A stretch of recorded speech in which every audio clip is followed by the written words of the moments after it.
My name is Margaret, and I am 75 years old. You might look at me now and see an old woman with gray hair, wrinkled hands, and a slow walk. But don't be fooled by this face or these tired legs of mine. I have lived through storms you can't imagine, and I've survived betrayals that would have broken the strongest of hearts. And today, I am here to tell you a story that will make you sit straight, hold your breath, and wonder if kindness really pays, or if sometimes revenge is the only answer left. The story is titled, "She Stole My Life, Now I'm Stealing Hers." And that is not just a dramatic saying. No, it is my truth. It happened to me, and it changed everything I ever believed about family, friendship, and trust. Before I go further, let me ask you, where are you watching from?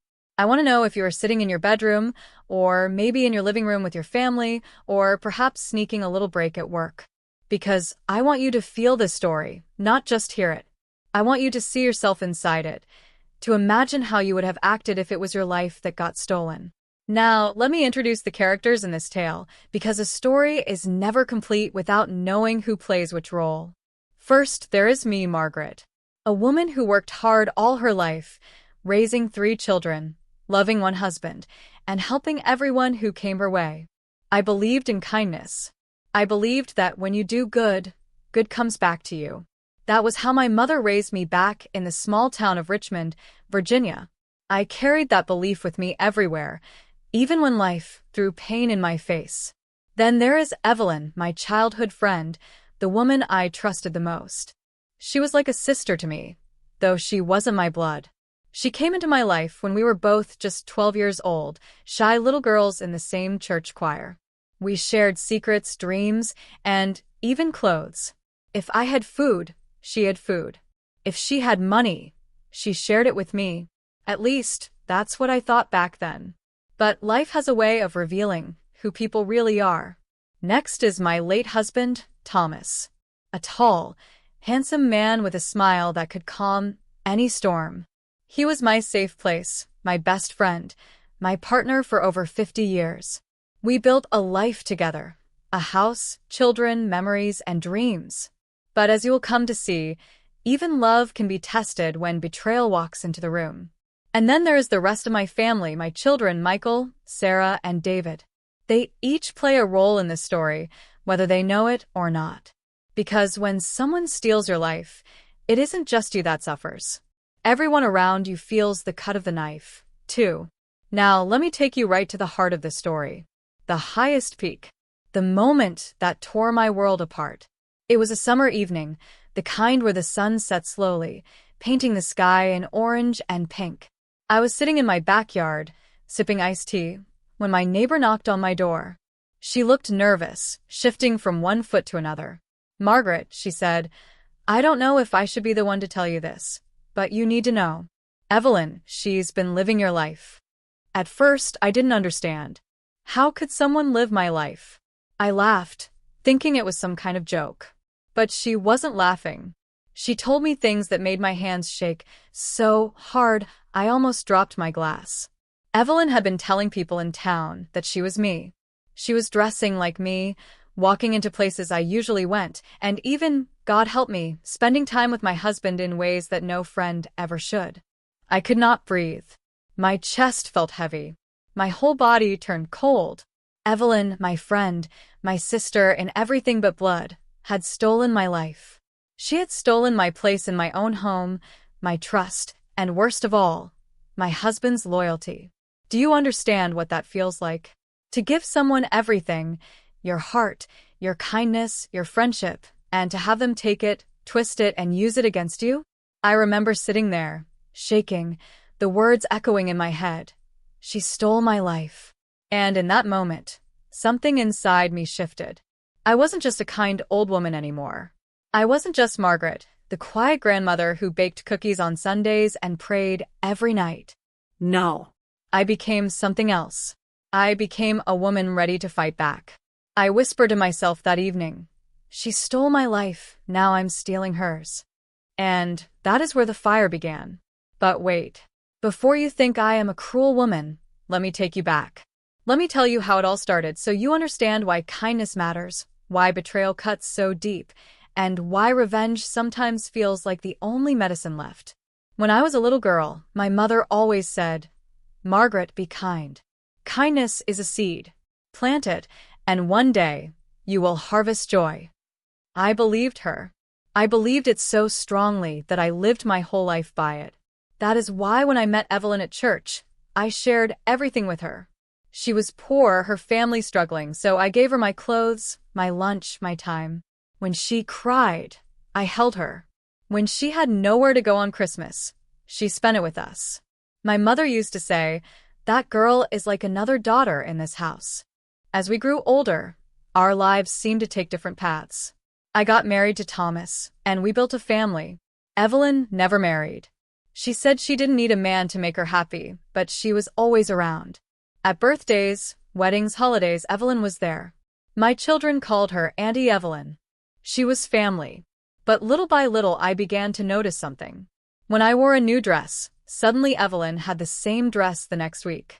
When I changed my hairstyle, she copied it. When I told her about a dream I had, months later, she would say it as if it was her dream all along. I laughed it off at first, thinking it was just her way of admiring me. But admiration can turn into envy, and envy into something darker. Still, I stayed kind. I believed in goodness. I believed she meant no harm. But the truth is, Evelyn had been watching me all my life, studying me, learning how to become me. And she succeeded. That night, after my neighbor's words shook my soul, I confronted Thomas. I looked him in the eye and asked if it was true. Did Evelyn come to my home when I was away? Did she spend nights here? Did he call her by my name? His silence was the answer. His shameful silence cut deeper than any words. I felt the room spin. My legs gave way. But in that moment of pain, something else was born inside me, strength. A different kind of strength. Not the strength of kindness, but the strength of fire. I decided then and there I was going to take everything back. Piece by piece. Step by step. Evelyn thought she could steal my life? She had no idea who she was messing with. Because now I was coming for hers. And the first step of my plan was something so bold, so dangerous, that even now, as I sit here telling you, my hands tremble when I remember it. I'll tell you exactly what that step was. But not yet. Because this is where I leave you hanging. What I did next turned my quiet world upside down. What I did next set me on a path that no one, neither Evelyn nor Thomas, nor even my children, could have ever imagined. And it all began the night I decided to stop being the victim. That was the night I whispered to myself, "She stole my life. Now I'm stealing hers." That night after my neighbor left, I could not sleep. I lay in bed and listened to the house breathe. The old clock on the wall ticked like a heartbeat. I kept thinking of Evelyn, how she smiled like mine, how she walked like me, how she put on my name like a coat. I kept thinking of Thomas and his silence. I kept thinking, too, of my mother's words, "Kindness is a seed." I had planted a garden of kindness my whole life, and someone had walked into my yard and stolen the flowers. Morning came slow. I made tea and sat by the window. The garden looked the same as always, roses, a small patch of mint, the bird feeder where the cardinals came every day. From the outside, everything was normal. Inside, everything had changed. I knew I had a choice. I could crumble, sit in my kitchen, and cry until the tears made rivers down my cheeks. Or I could stand, wipe my face, and do something. I had already whispered the words that burned inside me. She stole my life. Now I'm stealing hers. That was not a promise to hurt people so much as it was a promise to myself. I would not let this go. I would take back what was mine. But I also knew I could not do it with anger alone. Anger would make me reckless. I wanted to be careful. I wanted to be smart. I had lived long enough to know that fires burn the house that lit them, too. So I began with small, careful steps. The first step was to learn everything. Evelyn was part of the town in a strange way. She always had been around. She volunteered at the library, she helped at the church food pantry, she taught knitting classes at the senior center. People trusted her. She said the right things, the comforting things. So my first move was simple. I started going to the places she went. I did not storm in like a woman with a sword. No. I dressed in my favorite blue cardigan and my comfortable shoes. I walked into the library and sat where I always sat. I listened. I smiled at the librarian, who still called me Margaret like a warm blanket. I watched Evelyn from far away. She smiled at me like we shared a secret, and that made my stomach knot. At the senior center, I joined a knitting circle. I had not picked up needles in years, but the younger women laughed and said it would be good for my hands. Evelyn was there too. She taught them a pattern I had taught her once, years ago. When she looked my way, she blinked like nothing was wrong. But I watched her hands. I watched how she arranged herself on the chair, how she laughed at the jokes I used to laugh at. She was copying me all over again, and copying had become her weapon. I began collecting small things that made a big picture. I kept a little notebook in my apron pocket. I wrote down times she was at my house, what people said when she used my name, small notes about who believed her. I wrote down the times Thomas called her by the wrong name and the way he looked when he lied. I wrote down the day my daughter Sarah asked Evelyn for gardening tips and Evelyn said, "Oh, Margaret always did it this way," like she was training a student. My children asked me what I was doing. Michael wanted to take charge, he always did. "Mom, we should get a lawyer," he said once. David suggested calling the police. Sarah wanted to throw Evelyn out of the house and never look back. But I told them to be patient. Patience. Michael scoffed. "Mom, patience won't fix this." "Young man," I said, "I am not patient because I like waiting. I am patient because I plan. I have time on my side.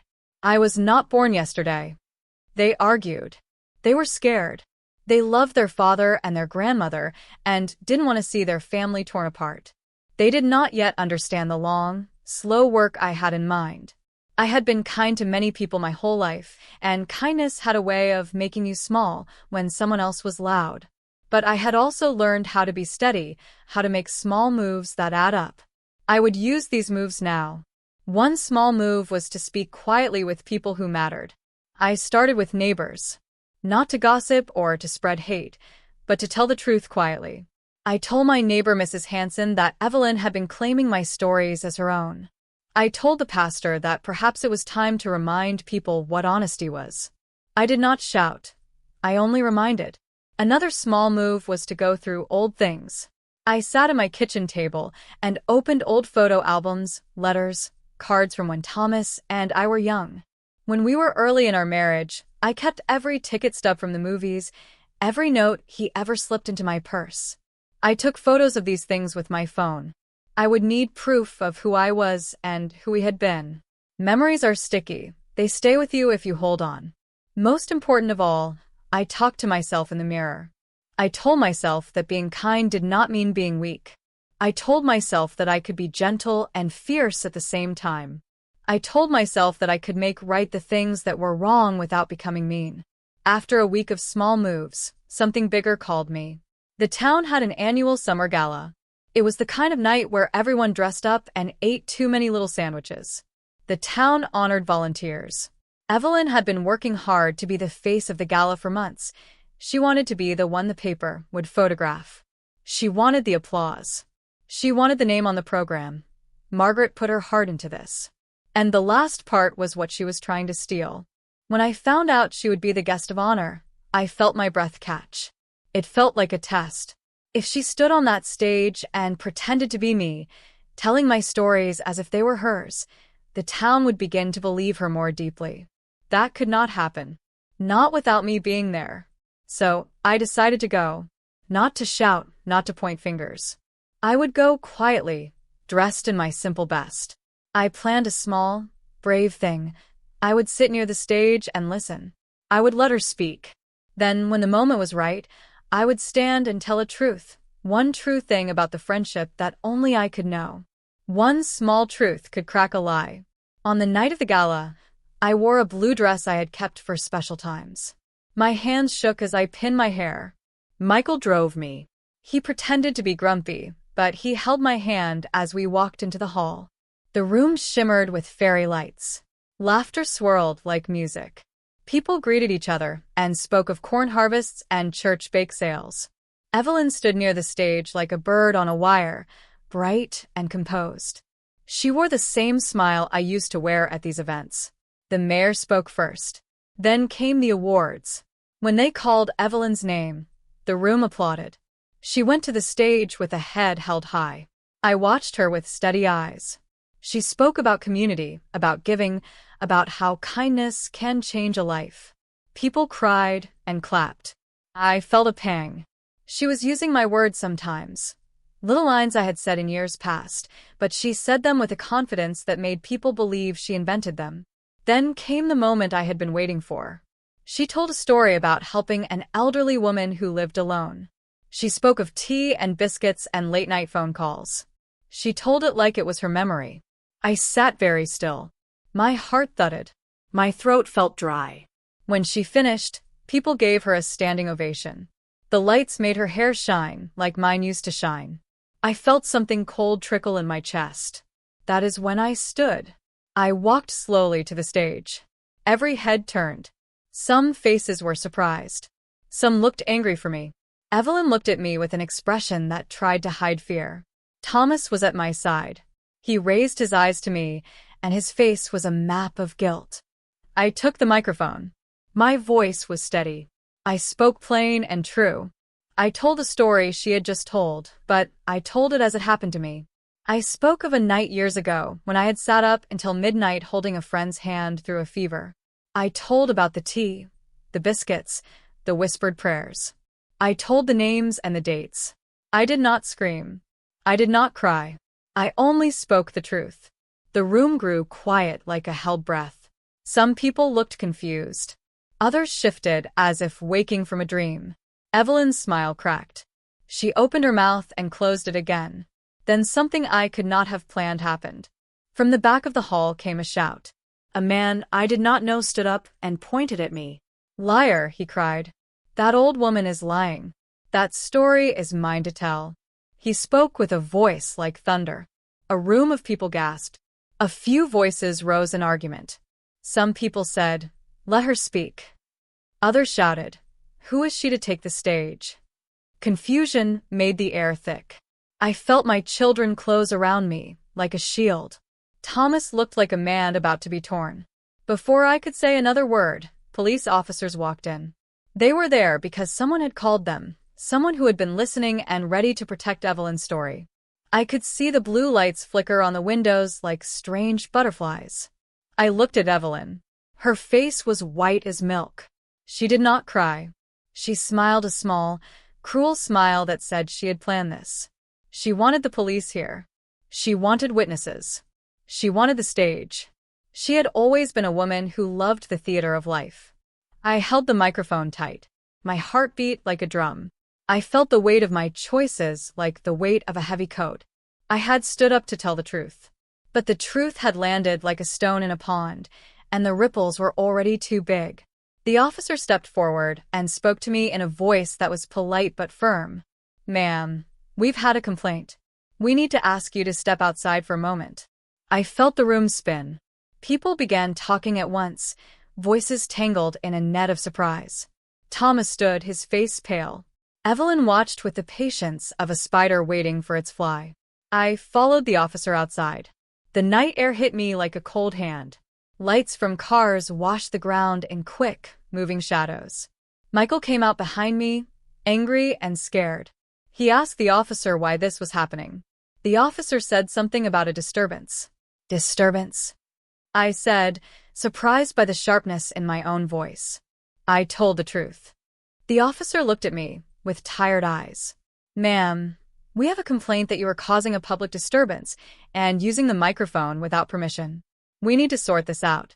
At that moment, a phone buzzed in my pocket. It was my daughter, Sarah. She said the word I did not want to hear. "Mom, you need to come home. Now." Before I could answer, headlights flashed and a car pulled up. It was Thomas's car.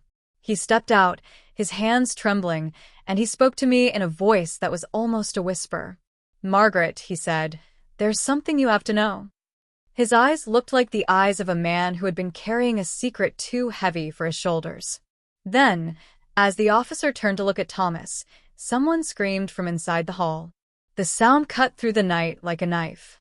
People rushed to the doorway. My children looked at me with new fear. The officer's face changed. "What happened?" someone shouted. I moved toward the doorway and peered inside.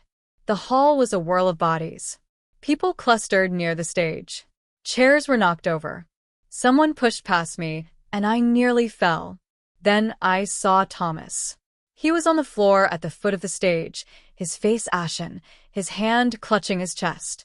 A woman's voice, Evelyn's voice, was loud and hollow and full of something I have never heard from her before.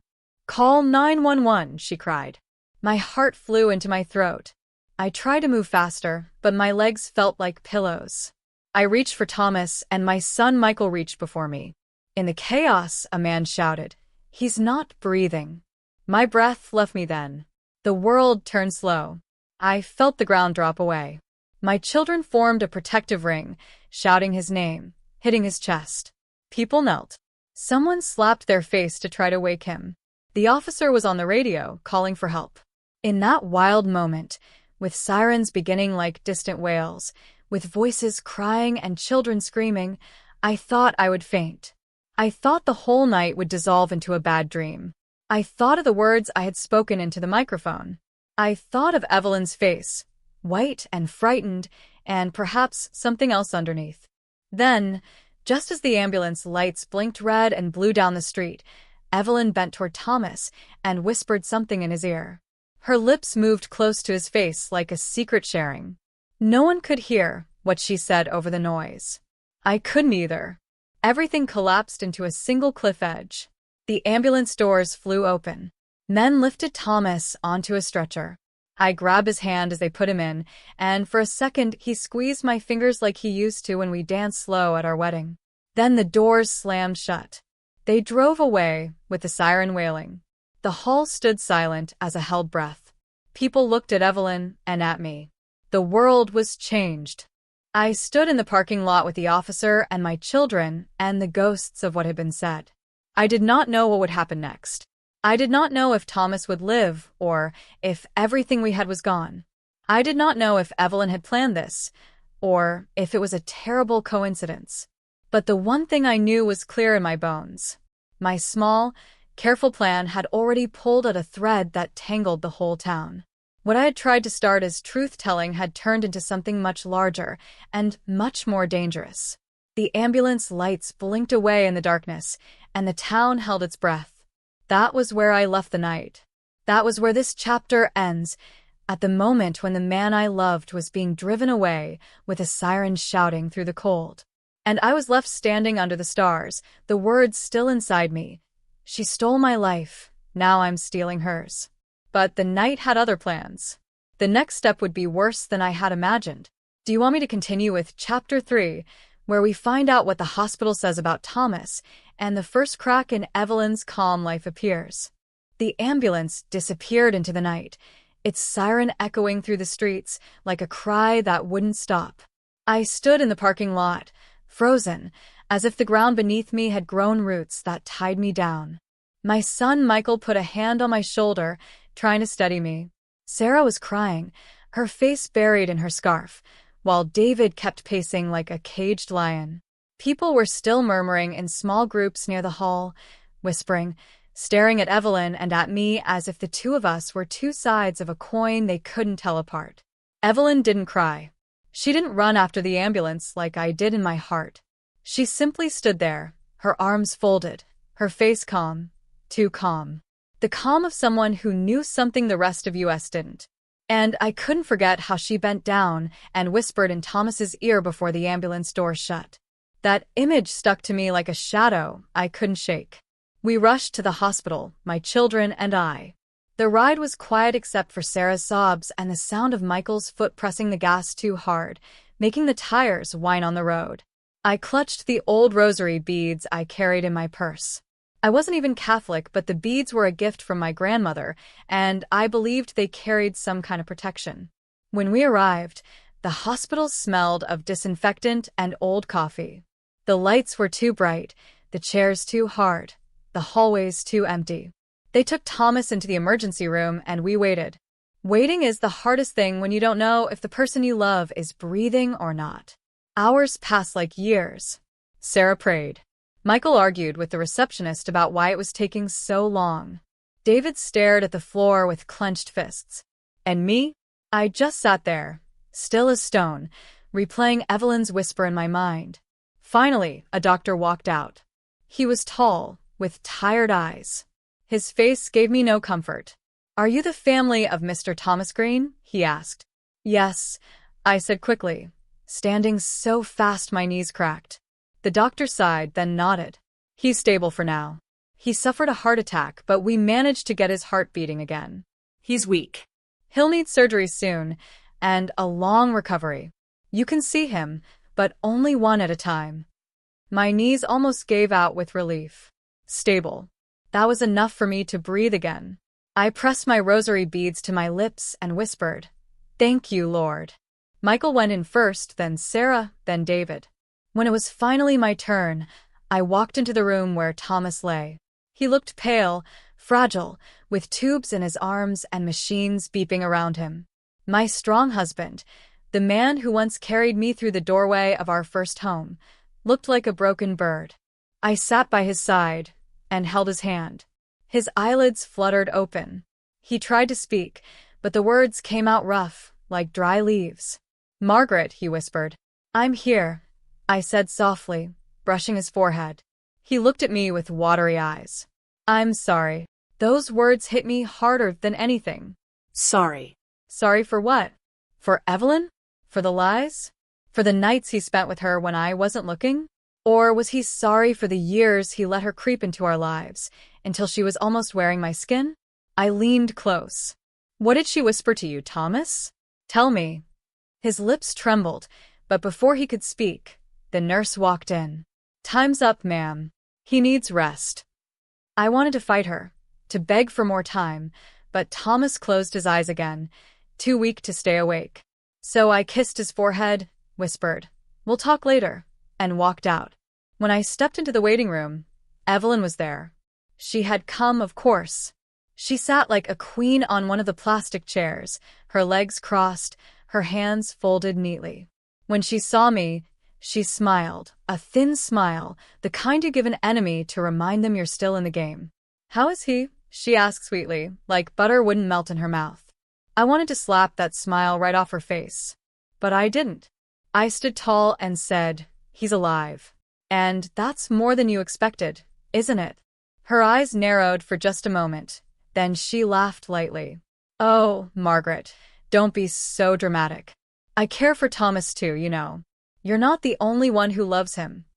The words stabbed me straight through the chest. My children gasped. Sarah was about to lunge at her, but I grabbed her hand to stop her. No. "Not here. Not now."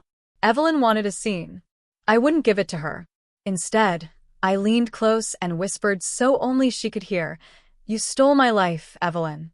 But don't think for one second that I won't take it back." Her smile faded just a little. Just enough to let me know she heard the fire in my voice. The days that followed were heavy. Thomas stayed in the hospital. My children rotated shifts to be with him. I went every day sitting by his bed, holding his hand. But every time I turned around, Evelyn was there, bringing flowers, bringing food, talking to the nurses as if she had every right. She told the staff she was family. Some of them believed her. One nurse even asked me once, "Are you a sister? Evelyn already told us you two are related." My blood boiled, but I stayed calm. I knew I had to be smarter than her lies. I had to wait for the right time to strike. But one evening, as I was leaving the hospital, I overheard something that made my blood run cold. Evelyn was standing outside the building, talking on her phone. She didn't see me in the shadows. "Yes," she said softly. "It's working. Slowly but surely. Once he's gone, the rest will be easy. She's too old to fight me. And the children? They'll believe whatever story I tell them. She won't stand a chance." I froze. My hands trembled so badly, I nearly dropped my purse. "Once he's gone." Those were her words. She wanted Thomas gone. She wanted everything I had, and she was willing to wait for me to crumble too. That night, I couldn't sleep again. But instead of crying, I sat at my kitchen table with my notebook. I wrote down every word she had said. I underlined them. I pressed my pen so hard into the paper that it nearly tore. She thought I wouldn't fight. She thought I was too old. She thought kindness made me weak. But she was wrong. I decided right then that if she was planning to erase me, I would erase her first. The next morning, I started making phone calls. Quiet phone calls.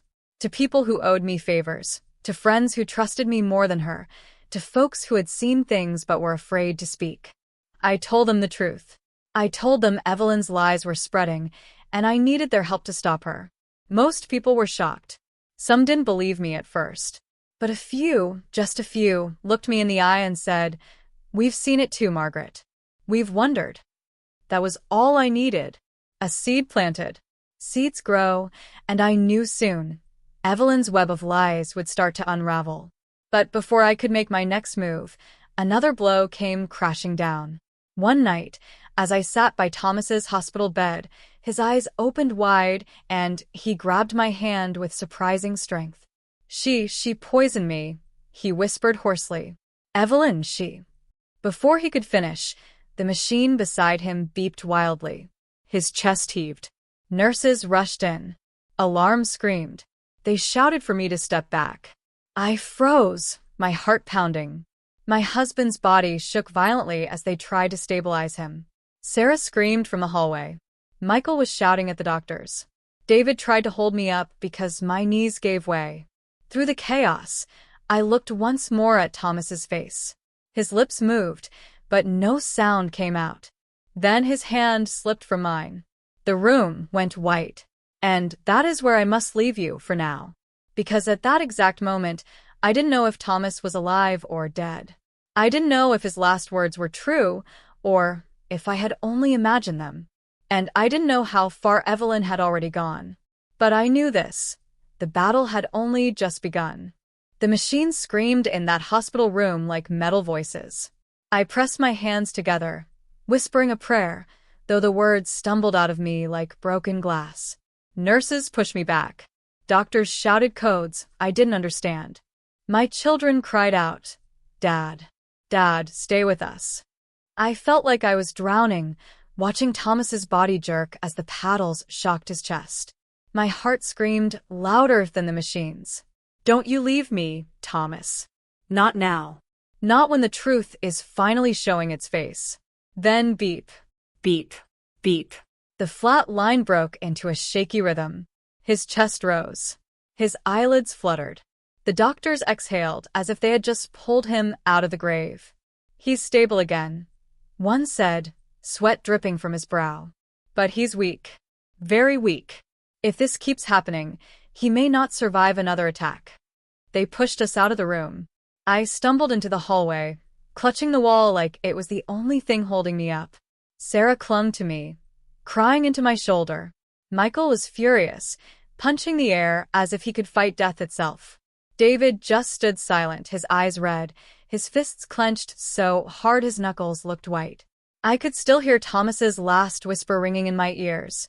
"She poisoned me." Those words burned hotter than fire in my chest. If Evelyn had dared to harm him, if she had slipped poison into his food, his drink, his medicine, then this was no longer just betrayal. It was attempted murder. And yet, as I looked down the hallway, there she was, Evelyn, standing tall, her face pale but her eyes sharp. She had been watching everything, her lips pressed into a thin line.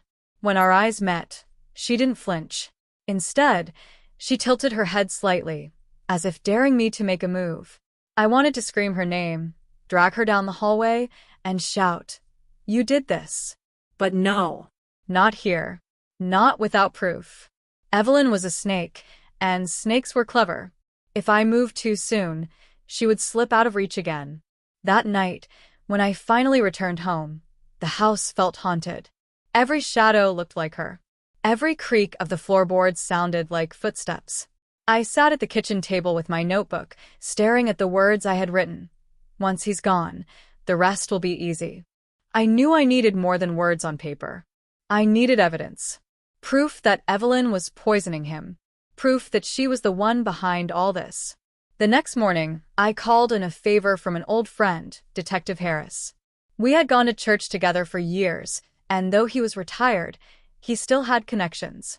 I told him everything, how Evelyn had been pretending to be me, how she was weaving lies through the town, how Thomas had whispered about poison. He listened, frowning, tapping his pen against his notebook.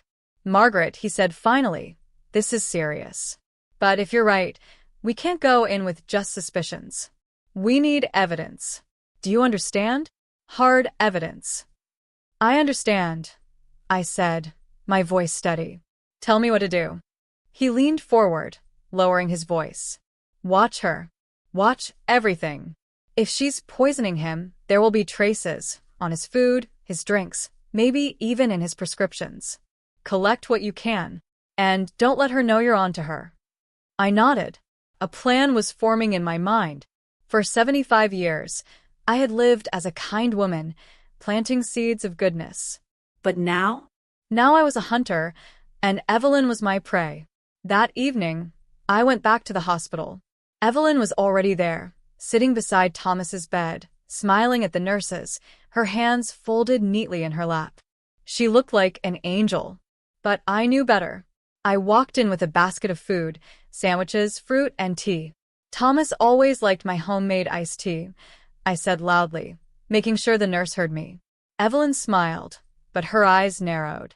When the nurse left, Evelyn leaned close and whispered, "Still trying to play the good wife, Margaret? Don't waste your time." He won't be yours much longer." My blood boiled, but I smiled back. "We'll see about that." That night, I pretended to leave the hospital. But instead, I waited in the hallway, hidden just around the corner.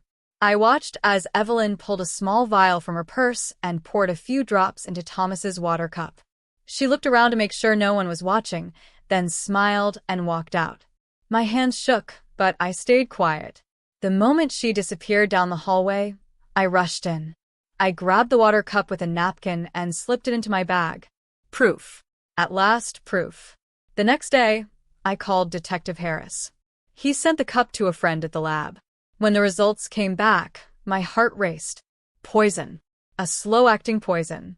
Enough to weaken him, attack his heart, and make it look like natural illness. I had her. Finally, I had her.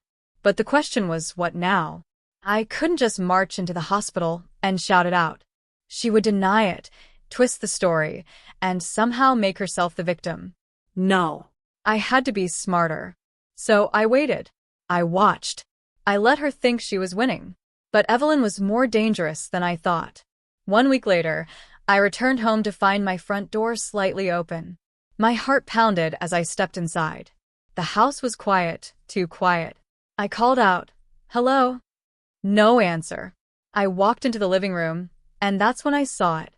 On the wall above the fireplace, where my family portraits once hung, were photographs of Evelyn. Evelyn with my children. Evelyn with Thomas. Evelyn in my kitchen, smiling as if she owned it. Every single picture of me was gone. And on the mantel, in a silver frame, was a single photo. Evelyn wearing one of my dresses, sitting in my chair, holding my husband's hand. I stood frozen, the air gone from my lungs. She hadn't just stolen pieces of my life. She was rewriting it, erasing me completely. And then, from the kitchen, I heard the sound of a teacup being set on the counter. She was inside my house. The clink of that teacup rattled through my bones. My knees almost gave way, but I steadied myself on the edge of the sofa. She was here, in my home. I moved slowly toward the kitchen, every step heavy, my breath caught in my chest. When I reached the doorway, I froze. There she was, Evelyn, sitting at my kitchen table as if she'd lived here her whole life. My teapot sat steaming in front of her, one of my favorite floral cups in her hand. She was wearing my sweater, the one Thomas bought me on our 30th anniversary. She had draped it around her shoulders like a queen with her robe. When she looked up, her lips curved into that cruel smile. "Ah, Margaret, you're home. I hope you don't mind, I let myself in." Rage flooded me so fast I almost couldn't speak. You broke into my house. She laughed softly, swirling the tea in her cup. Broken? Oh, no. I used the key under your flower pot. You've always kept it there. Everyone knows it. My stomach dropped. She knew things she shouldn't know. Details only I would know. Get out of my house, Evelyn. Now. She set the cup down and leaned forward, her voice silky, dangerous. This isn't your house anymore. It's mine. Don't you see? They don't want you. They want me. Thomas, your children, your neighbors. Your old news, Margaret. Forgotten. Replaced. I shook my head, tears stinging my eyes. You'll never replace me. Never. She tilted her head, studying me. Funny, because the picture frames say otherwise. I thought of the wall in the living room, filled with her photographs where mine had once been. My hands clenched into fists. I wanted to throw her out, to scream until the whole town heard. But I knew if I let my anger rule me, I'd lose the game. So I straightened my back and forced my voice steady. Drink your tea and get out. This is the last time you'll ever step foot in this house. She smirked, picking up the cup again. We'll see about that. Then she sipped, slowly, like she had all the time in the world. When she finally left, I collapsed into a chair, my body shaking. I felt like a stranger in my own home.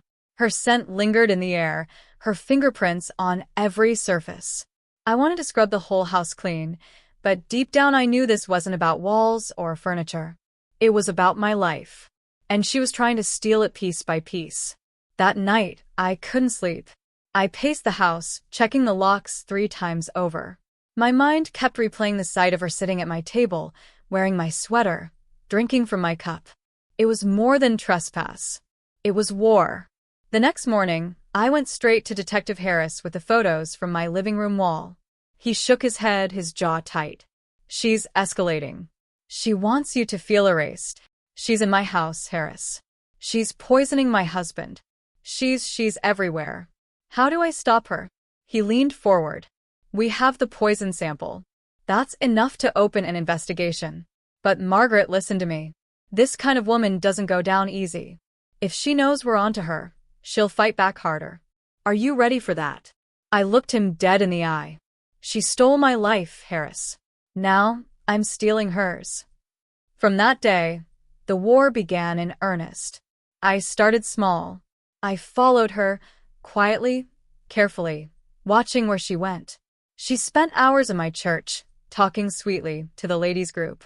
She showed up at the bakery, ordering Thomas's favorite pie as if she were the one who had baked it every Thanksgiving for decades. She even walked with Sarah through the park, her arm linked with my daughters like they were family. Each time, I took pictures. I gathered proof. I built my case. But Evelyn wasn't blind. She noticed. One afternoon, as I hid behind the oak tree near the park, snapping a photo of her with Sarah, she turned suddenly and looked straight at me. Her lips curled into a smile, and she mouthed the words, "You can't win." I froze, my heart slamming in my chest. She knew. She knew I was watching. That night, when I returned home, something was waiting for me on the kitchen table. A box. No note. Just a plain brown box. I opened it with trembling hands. Inside was one of my wedding photos, Thomas and I, young and glowing with love. But my face had been scratched out with a knife. Only Thomas remained, smiling beside a faceless bride. My knees buckled. I clutched the table to stay upright. This wasn't just mind games anymore. It was a warning. She was telling me, I will erase you completely.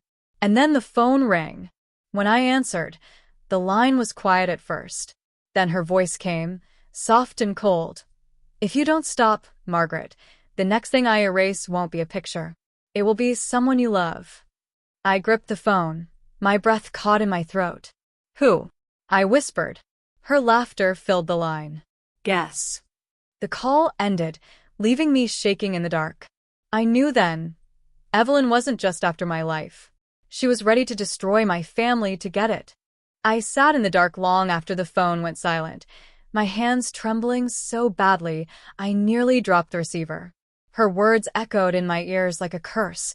The next thing I erase won't be a picture. It will be someone you love.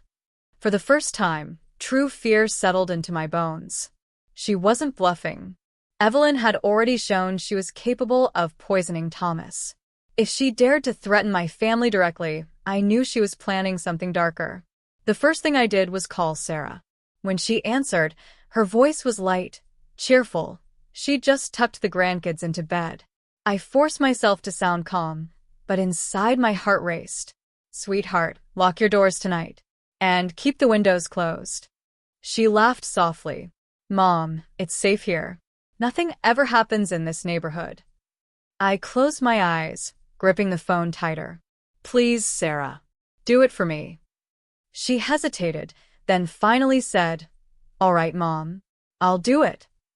After that, I called Michael and David too, giving them the same warning. I didn't tell them why, not yet.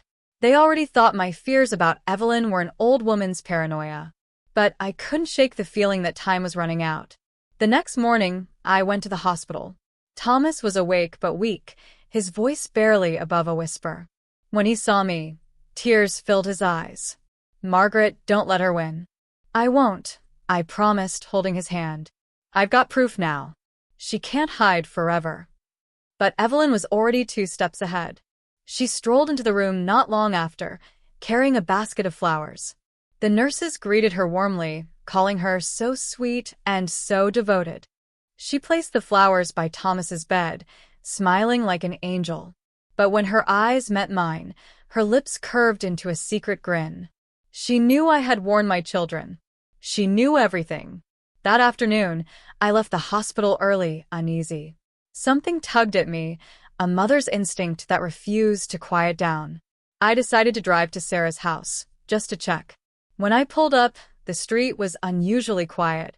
The curtains in Sarah's living room were open, and I saw her pacing inside with the baby on her hip. My heart eased a little. But then I noticed something odd. The back gate was open. Sarah never left it open. I parked quickly and rushed to the front door. Sarah opened it, surprised. "Mom, what are you doing here?" "Checking on you," I said, stepping inside. "Did you lock the doors last night?" "Yes, of course. Just like you asked." She smiled faintly, but her eyes looked tired. "Mom, what's going on? Why all this sudden worry?" Before I could answer, a sound came from the kitchen, a soft click. I froze. Sarah's smile faded. Slowly, we turned toward the sound. I stepped forward first, motioning for her to stay back. My heart pounded as I pushed open the kitchen door. On the counter sat a glass of orange juice. Harmless at first glance, but something about it made my blood run cold. The glass was sweating, fresh. Yet Sarah hadn't poured it. I picked it up carefully, sniffing it. There was a faint, bitter smell beneath the citrus. My stomach dropped. Poison. My hands shook as I set it down. "Sarah," I whispered, "don't touch anything in here. Evelyn has been in your house." Her face went pale. She clutched the baby tighter, her eyes wide with horror. "But how?" "The doors were locked." "The back gate," I muttered. "She must have found a way in." Just then, the phone rang. Sarah jumped. I grabbed it quickly, my voice sharp. "Hello." Her voice slid through the line like ice water. "Evelyn, did you like my little gift?" Such a pity Sarah didn't take a sip. "But don't worry. I'll try again." I gritted my teeth. "If you ever come near my daughter or her children again, I swear." She cut me off with a laugh. "You're too slow, Margaret. You always have been. By the time you catch up, it'll already be too late." The line went dead. Sarah was shaking now, tears brimming in her eyes. "Mom, what is happening? Who is this woman?" I hugged her tightly, whispering, "Someone who wants to steal everything from me. But I won't let her." That night, I returned home with a new resolve. Evelyn had declared war on my family. She had poisoned my husband, invaded my house, and now tried to kill my daughter. It was no longer enough to watch her or gather proof. I had to strike back. So I began planning. I started keeping a small tape recorder in my purse, ready for any word that slipped from her poisonous mouth. I set up a hidden camera in Thomas's hospital room, disguised as a clock on the table. I even called Detective Harris, begging him to place quiet surveillance on Sarah's street. But deep down, I knew these steps weren't enough. Evelyn was clever, slippery. She had fooled everyone else in town into thinking she was good. The only way to beat her was to play her game. I had to think like her, move like her. And for that, I had to step into the shadows myself. One evening, while sitting at my desk, I pulled out an old leather journal. I wrote only one sentence on the first page. She stole my life. Now I'm stealing hers. As I closed the book, a knock echoed on my front door. When I opened it, no one was there. Just a small envelope lying on the porch. I picked it up with trembling hands and slid it open. Inside was a photograph of Sarah and the baby, taken through the window of their living room. On the back, written in red ink, were 3 words: "Next is them." I gasped, my heart pounding so loud it felt like thunder in my ears. She was watching us, even now. And I knew then, this was no longer just a fight for my life. This was a fight for my entire family's survival. The photograph in my hands shook as though it were alive. Sarah and the baby, caught in that frame like prey. The red ink on the back burned my eyes. Next is them. I sat down slowly, my knees weak. For a moment I let myself cry, silent, trembling tears sliding down my face. Not because I was broken, but because I had to let the fear leave my body before I could act. When I finally stood, there was no more shaking. My mind had cleared like a storm passing. If Evelyn wanted a war, she would get one. But I wouldn't fight it on her terms. I would outthink her, outplay her, outlast her. I called Detective Harris again, my voice low but steady. She's escalating. She's threatening my family now. I need to act before she does. He sighed heavily. Margaret, we're building a case, but it takes time. We need a clear, direct connection between her and the threats. Something we can take to a judge for a warrant. I understand, I said. And I'll get it. That night, I drove to the hospital again. Thomas was asleep, the faint beep of the monitor the only sound. I looked at his pale face and brushed a strand of hair from his forehead. I'll protect them, Thomas. I promise. Then, for the first time, I slipped the tiny hidden camera out of my purse and positioned it carefully, angled toward the table where Evelyn always set her gifts. It looked like a cheap travel clock no one would suspect. The next day, I stayed hidden down the hall, watching through a small handheld monitor Detective Harris had lent me. I waited as Evelyn swept into the room with her usual smile, a bottle of juice in her hand. She poured it into Thomas's cup, looking around just once to make sure no one was watching. Then she leaned close to his ear and whispered something. My blood ran cold as I listened through the microphone. "You'll be gone soon, Thomas," she murmured. "And when you are, she'll be gone too. All of this will be mine." I recorded every second. When she left, I rushed in, swapping the cup for a clean one using a napkin. My hands were steady now. I was no longer just reacting. I was planning. Later, at Detective Harris's office, he watched the footage with his jaw tight. "This is it," he said. "This is enough for us to act. But we'll need to be careful. If she suspects anything, she might disappear or do something worse." "I'm not letting her vanish again," I said. "We'll trap her, but we have to do it smart." We devised a plan. The hospital would keep Thomas under close watch, with a plainclothes officer disguised as a nurse stationed nearby. We would let Evelyn think she was free to continue her routine. And then, when she brought her next gift, we would catch her in the act. For the first time in weeks, I felt a flicker of hope. But Evelyn was cunning.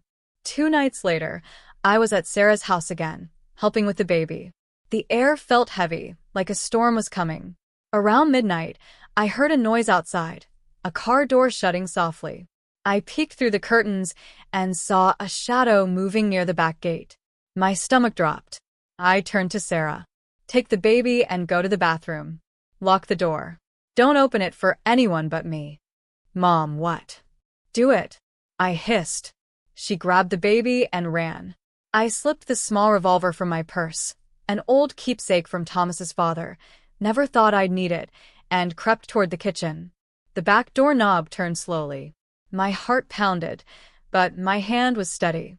The door creaked open an inch. A gloved hand reached in, pushing it wider. I raised the revolver. "Don't move." The figure froze. A low laugh drifted from the darkness. "Oh, Margaret. You really think you can stop me?" "Evelyn." I stepped closer, keeping the gun aimed. "Get out of this house, Evelyn.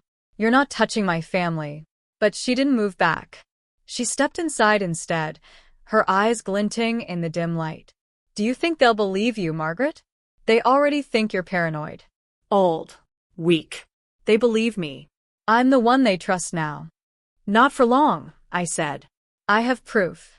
Her smile faltered for just a second. "Proof?" Yes. "Every word you whispered to Thomas. Every drop you poured. I have it all." For the first time, I saw a flicker of fear in her eyes. But then she straightened, her smile returning like a mask. "You're bluffing." "Try me," I said, my voice cold. She tilted her head, as if weighing her options. "Maybe I underestimated you," she said softly. "But it doesn't matter. Because if I can't have your life, Margaret." She pulled something from her coat, a small vial. Clear liquid. "Then no one will." Before I could react, she flung it at me. The glass shattered against the counter, spraying liquid across the room. The smell was sharp, chemical. My eyes burned. Evelyn bolted for the back door. I coughed, covering my face, stumbling back. The baby cried from the bathroom. Sarah shouted my name. Through the haze, I saw Evelyn's silhouette vanish into the night. When the air cleared enough for me to breathe, I dropped to my knees, coughing violently. My hands trembled. On the floor, the spilled liquid hissed where it touched the tile. I realized then it wasn't just poison. It was something far worse. She had escalated again. And now I knew. The next time she came, she wouldn't just threaten. She would kill. The chemical stench lingered in my kitchen for days, burning the back of my throat no matter how many times I scrubbed the tiles. Sarah didn't bring the baby back for almost a week. I couldn't blame her. She'd seen the madness in Evelyn's eyes. But I wasn't broken. No, that attack only sharpened me. Evelyn had shown her hand. She was no longer satisfied with creeping in shadows. She wanted me gone completely. And that gave me an advantage. Desperation makes people sloppy. I called Detective Harris the next morning. He came to the house, sniffed the residue, and frowned. "You're lucky you weren't closer. This isn't just poison, it's corrosive. If it touched your skin in large amounts," he shook his head. "We need to end this, Margaret. Before she ends you." I nodded. "Then we set a trap." He looked at me carefully. "What do you have in mind?" I leaned forward, my hands gripping the table. "She wants my life. So, let's give her the chance to take it." That week, I prepared like a soldier heading to war. I baked pies for the church social. I smiled at neighbors. I laughed with Sarah on the phone. Outwardly, I looked like I was moving on with life. But every step, every word, was bait. I spread whispers, carefully planted through the town, that I was hosting a small dinner at my home, just for close friends and family. Nothing formal, nothing large, just a quiet evening where I would finally rest. I knew those whispers would reach Evelyn. She had ears everywhere. And sure enough, 2 nights later, as I sat alone at the dinner table with a spread untouched before me, the back door creaked open. I stayed still, my breathing slow, the revolver hidden in my lap. Evelyn slid into the kitchen, dressed in black this time, her hair tied back. No smile now. Only cold, sharp focus. In her hand was another vial, glinting under the dim light. She didn't notice the small device clipped under the counter, a recorder Detective Harris had planted earlier. She didn't notice the hidden camera peeking from the bookshelf. She only saw me. "Well," she said softly, "you finally made this easy." I lifted my head slowly. "Sit down, Evelyn." She tilted her head, amused. "Why would I sit when I came here to finish this?" I steadied my voice, my hands tightening around the revolver hidden beneath the tablecloth. Because I know what you've been doing. And now so does Harris. For the first time, her eyes flickered with doubt. You're lying. I leaned forward, my voice like steel. We have your voice on tape. Pouring poison. Whispering threats. Talking about erasing me. It's over, Evelyn. She laughed, but the sound was brittle. Do you think anyone will believe the ramblings of a bitter old woman? I'm younger. Smarter. I've charmed them all. Even your children. Especially your children. I felt my blood boil, but I kept my tone steady. That's where you're wrong. They've seen what you're now. You made a mistake, Evelyn. You went after them. Her smile faltered. I slowly pulled the revolver into the open, resting it on the table, aimed at her. My hand didn't shake. Not anymore. One more step toward me, and I swear I'll put you down right here. For a moment, silence hung between us. Only the ticking of the clock filled the air. Then, slowly, Evelyn raised her hands, mock surrender painted across her face. Oh, Margaret. Always so dramatic. You think this ends tonight? No. Even if they lock me away, even if you wave your precious tapes around, I've already won.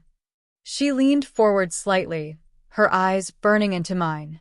Because Thomas? He already loves me more than he ever loved you. Something inside me cracked. I stood abruptly, the revolver shaking for the first time. Get out. Her smile widened. She stepped back, slowly, never lowering her gaze. At the doorway, she paused. You can try to steal my life, Margaret. But remember, if I can't have it, neither can you. Then she vanished into the night. My knees gave way, and I dropped into the chair, the gun clattering to the table. My chest heaved, tears spilling down my cheeks. When Harris arrived minutes later, pulling the recording devices, he looked grim. We have enough to arrest her. But Margaret, he hesitated. She's dangerous. Even behind bars, women like her find ways to strike. I nodded, wiping my tears. Then we don't just stop her. We destroy her. But Evelyn was already planning her next move. 3 days later, Thomas took a sudden turn for the worse. His monitor screamed through the hospital ward as doctors rushed in. By the time I reached his room, he was barely breathing. And at his bedside, holding his hand, was Evelyn. She looked up at me with a cold smile. I told you, she whispered. If I can't have him, neither can you. The sound of the machines in Thomas's hospital room is burned into my memory. The shrill beeping, the nurses shouting, the crash cart being wheeled in. But louder than all of it was Evelyn's voice, soft and poisonous, whispering into my husband's ear, as if she were his wife. I stood frozen in the doorway for a moment, my chest heaving, my fingers trembling. It felt like my whole life had led to this instant. She looked up at me, her lips curling into a smirk, and mouthed, "Too late." "Step away from him," I shouted, my voice cutting through the chaos. The nurses turned, startled, but Evelyn didn't move. Instead, she leaned closer to Thomas and kissed his forehead. The sight nearly broke me in two. My body wanted to lunge at her, to tear her away from him, but I forced myself still. If I lost control, I'd lose everything. Detective Harris arrived moments later, weaving through the crowd. He caught my eye, then Evelyn's. His jaw tightened. "Miss Blake," he said firmly, "we need to speak with you outside." Evelyn straightened, smoothing her black dress, as if she hadn't just poisoned the air with her presence. "Detective," she purred, "surely this isn't the time. Can't you see the poor man is dying?" Harris didn't flinch. Now. For a split second, Evelyn's mask cracked. But then she sighed, pretending to be the reasonable one, and followed him out into the hall. I rushed to Thomas's bedside, grabbing his hand. His skin was clammy, his breath shallow. "Tom," I whispered, tears spilling. "It's me. It's Margaret. Stay with me, please. Don't let her take you." His eyelids fluttered weakly, but no words came. Outside, I could hear Harris's firm voice. "We have you on tape, Evelyn. Multiple incidents. Poison. Threats. Breaking into Margaret's home. Tonight you're done." Then Evelyn laughed. A sharp, wild laugh that made the hairs on my neck stand. You think a little recording will stop me? Do you know how many friends I have in this town? People who trust me? Do you know how many already believe Margaret is paranoid, unstable? They'll never believe her over me. Harris's tone hardened. You underestimate just how much evidence we have. This isn't Margaret's word against yours anymore. I stepped into the hall just in time to see Evelyn's eyes flash like a cornered animal. If I go down, detective, I won't go alone. She turned her gaze to me, her voice sharp as a blade. She has sins too. Ask her what she did to keep Thomas all those years. Ask her why she never lets go of the past. My throat tightened. I didn't speak. Not yet. Because part of me knew Evelyn was trying to twist the truth into something darker, and if I took the bait, I'd look guilty. Harris stood his ground. That's enough. You're under arrest, Evelyn Blake. You have the right to remain silent. But she didn't let him finish. With shocking speed, she shoved Harris hard, bolted down the hall, and disappeared through a side exit before the other officers could react. The hospital descended into chaos. Alarms rang, staff shouted, officers sprinted after her. But Evelyn was slippery, clever. By the time they scoured the parking lot, she was gone. I clutched Thomas's hand, my heart pounding. She had escaped, and I knew this wasn't over. If anything, it was just the beginning of her most dangerous game yet. Later that night, as I sat beside Thomas's bed, the head nurse approached me cautiously. Mrs. Whitman, she said gently, we need to ask, do you know how Evelyn Blake got access to your husband's room before you arrived? She used a visitor's badge registered in your name. My blood ran cold. Evelyn had forged her way in using my identity, and now the hospital had it on record. She's framing me, I whispered, my voice shaking.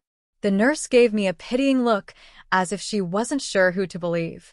That was Evelyn's greatest weapon, not just poison or lies, but doubt. She planted it in every person she touched.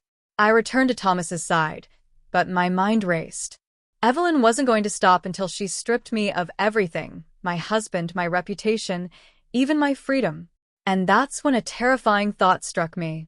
What if she wasn't finished with Thomas? What if he was only step one? What if Evelyn's next target was Sarah and my baby grandson? I didn't sleep that night. I sat in the stiff hospital chair, gripping Thomas's cold hand, staring at the shadows creeping along the walls. Every creak in the hallway made my heart lurch. Evelyn was out there, and she wouldn't stop until she had destroyed me, or taken what was mine. By morning, the news spread through town. Evelyn had escaped custody.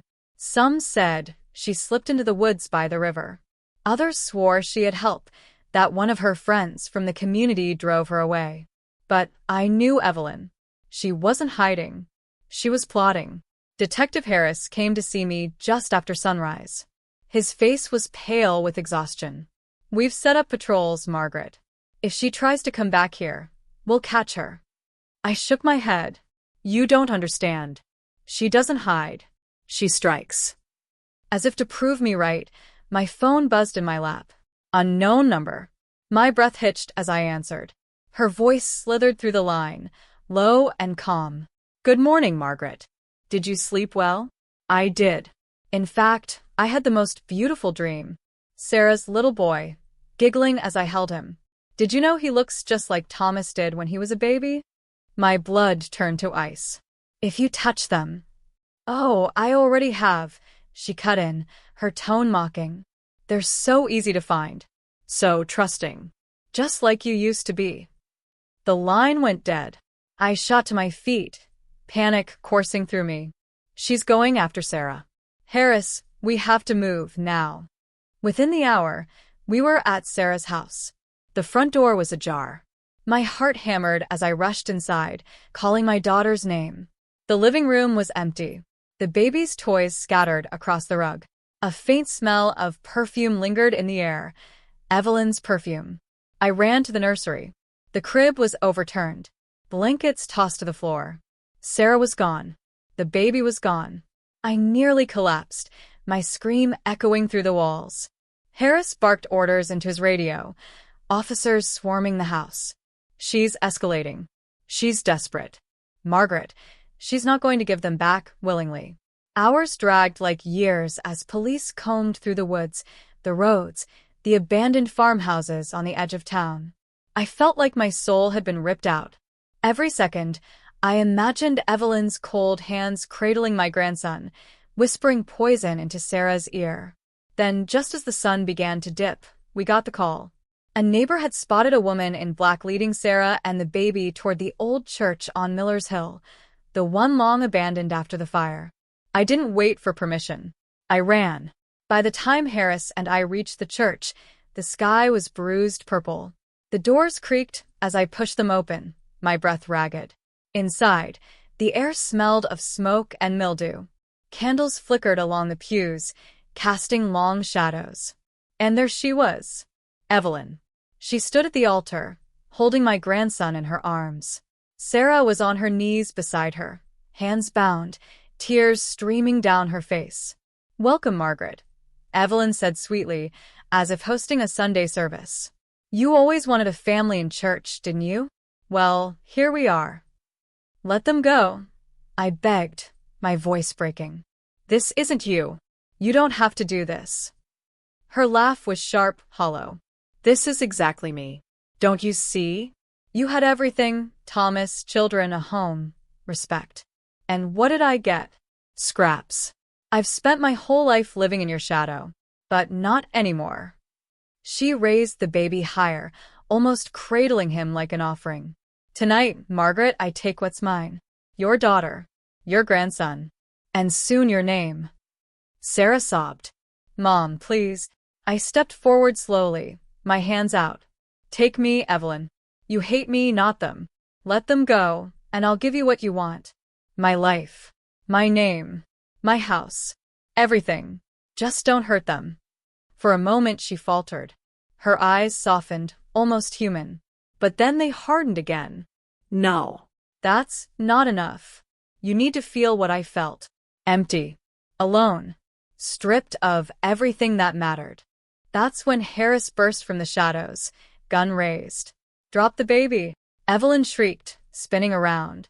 Chaos erupted. The baby wailed. Sarah screamed. Harris lunged forward. And I acted on instinct. I grabbed the heavy brass candlestick from the pew and swung with every ounce of strength left in my 75-year-old body. It struck Evelyn across the temple with a sickening crack. She crumpled to the ground, the baby rolling safely into Sarah's arms. For a heartbeat, silence. Then Evelyn stirred, blood trickling down her face, eyes blazing with pure hatred.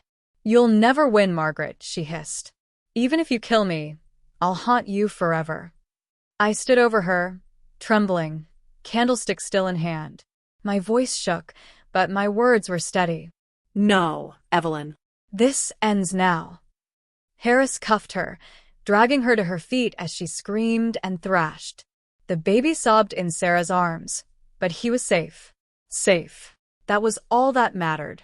Evelyn was taken away that night, screaming my name like a curse as the police van doors slammed shut. Thomas passed peacefully 2 days later, his hand in mine. His last words were faint, but I'll never forget them. "You were always the only one." I buried him on a sunny morning, Sarah and the baby beside me. Evelyn's trial came months later, and the tapes, the recordings, the witnesses, everything sealed her fate. But even behind bars, sometimes I wake in the night, swearing I hear her laugh echoing in the dark. She stole my life once, but I stole it back. And if she ever dares to crawl out of the shadows again, I'll be ready.